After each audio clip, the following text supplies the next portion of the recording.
Could be someone at work, a significant other, a family member, someone that we really care about, and they're in a tough spot, a bad situation. They haven't specifically asked for help just yet, but you're a nice person. You really want to help them. Unfortunately, it's going to go one of those two ways. Scenario number one, you try to help them, you spend some time, you talk to them, they listen to you, you give them some solid advice, and they go and do their own thing, completely ignoring your advice. That's the best case scenario. Worst case scenario, they don't even listen to you. They resist your help. They don't really want to be helped. The relationship sours, you get into a fight, and then at the end of the day, you haven't accomplished anything. They are still in that bad spot, in a tough situation, and your relationship took a huge hit. Unfortunately, a lot of times when you're trying to help other people, they don't really want your help. They're going to resist you a ton, and you're not going to get anywhere. You're going to waste a lot of time.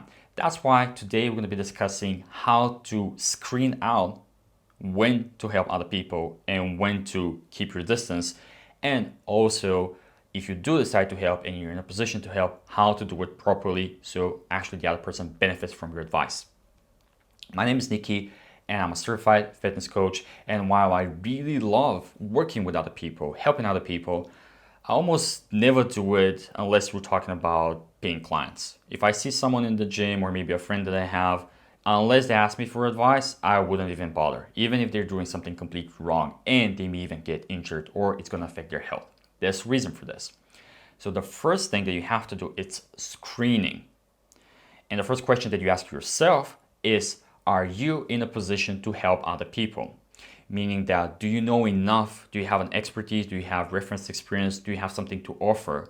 And I see this a lot in the fitness field. People who don't know a lot about nutrition or training, or they just don't, just the basics, giving advice to other folks. Most of the time, it's not going to get anywhere because there's a skill to it. Just because you know a little bit doesn't make you an expert, doesn't mean that you can actually help other people. So before you try to help someone, be honest with yourself. Can you really help them? Do you have the knowledge? Then the second thing is you already thought about what you can do, but what the other person can do as well. Are they in a position to receive help, and do they really want your help? Obviously, if they haven't asked for help, that's a clear sign. So most of the times, people who don't ask for help don't bother. There are a couple of exceptions though. And this may require you to have a conversation with the person, ask a lot of open-ended questions, or at least observe their behavior. They may not ask for help simply because they don't realize the situation they're in, or they don't even realize that they can ask for help. Like they're trying to look for solutions. So that's going to be your first clue. Are they trying to find solutions? Are they aware of what is happening and what they're doing to improve their situation? If they're actively trying to do something, looking for help, maybe looking for different resources, or they themselves are trying to move in a certain direction, that's a clear sign that they may need some help. And also, be sure to ask. That's the second clue, which is it's pretty obvious. Just ask them. Hey man, I see what you're doing here. Do you need some help? What is there that I can do for you? And if you get the green light, then by all means, help them out. They just told you that they need help. So you have a free pass. But if they don't look like they're even trying to improve their situation, they don't really care about this, then just ignore this. Ignore this issue. It is none of your business. And the last point of the screening process, and that's a little overlap with the first one, is be careful if there's more than it's immediately obvious. So a lot of times people may deal with a health condition or a specific mental state. So for example, while I know a lot about fitness and nutrition, I'm not in a position to help people with a serious eating disorder. So that's a mental thing. It's not about the expertise that you have in the specific field. Well, technically, if you're a psychiatrist, yeah, you can definitely help people with those kind of problems, sorry. But be really careful, look for those specific outliers, because sometimes you may need special type of treatment, or even there could be drugs and medications involved. which again, unless you're an expert, you want to steer clear from those situations. Right? It happens all the time, by the way. You don't even realize that someone has a disorder. So yeah, you may also want to ask for this and screen for this as well. So with this in mind, you've done your screening, all good. What can you do in order to help other people? The first thing is that in order to help somebody, they have to want it more than you want it.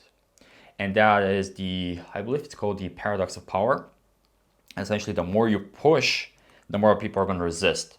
The more distance there's between them, the more autonomy they have, the more control they have, the more confident they're going to feel, and the more likely they are to be actually moving in the right direction. If you find yourself that you're getting more excited about helping them than they are about being helped, that's a clear sign they're going to probably start resisting you at one point or another point. So that's why calm down. Sometimes you need to keep a little bit of a distance and actually do less instead of doing more in order for people to feel a little bit more confident and be a little bit more excited, get a little bit more excited over time. And then the second thing is, it has to be their own idea.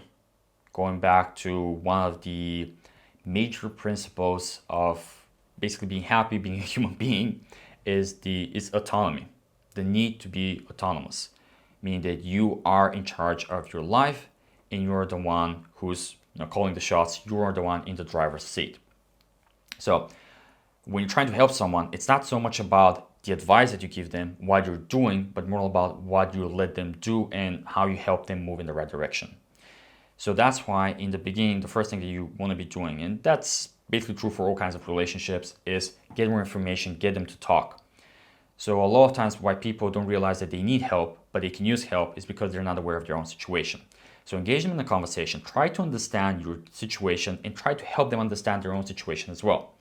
You do this by asking a lot of open-ended questions, specifically what and how type of questions. So what is the current situation? How did you end up here? What is going on? How is this issue affecting you? And so on. Try to get a good understanding of the situation and try to help them get the same understanding as well. And then, this is the key part, instead of trying to tell them what to do, you help them understand what they need to do. So essentially, you put them in the driver's seat and don't tell them you have to do this, but ask them some questions in order to get them to give you the answer themselves. What do you think we can do in order to solve this situation? How can we affect this problem, and what we need to stop doing right now, or what you need to stop doing right now? And this way, you ask them, this is the important part, to give you the solution. That's their own idea, they're more likely to implement. The last point is support and no judgment. So let's say you've done your screening, you help them do some brainstorming, come up with solutions. After this, support them along their journey, which means that it's kind of like when you are trying to train a dog. The way you do it is you have it perform a trick, then you give it a treat, and the dog, this is a positive loop, essentially, I did something, I got a treat, it felt good, maybe I should do more of this. But you don't beat them with a stick every time they do something wrong. Because this way, it's kind of like the same with people. If you support them, if you encourage them, if you really give them a tap on the shoulder, just compliment them on the progress that they're making, they're going to feel more confident, they're going to feel good about the situation and going to keep on progressing. But if you, let's say they mess up, and you really try to just go ahead and tell them, you know what, you messed up, bad doggy, you shouldn't be doing this, you start raising your voice, then the person may get too scared, they may get too timid, and they may start resisting you, and they realize, you know what, why am I even bothering here? Like, all I get is like those negative feelings, negative emotions from this person, so I should stop doing what I'm doing. So that's why encourage, support, be positive. If someone messes up, stay calm. Right? You screwed up. That's fine.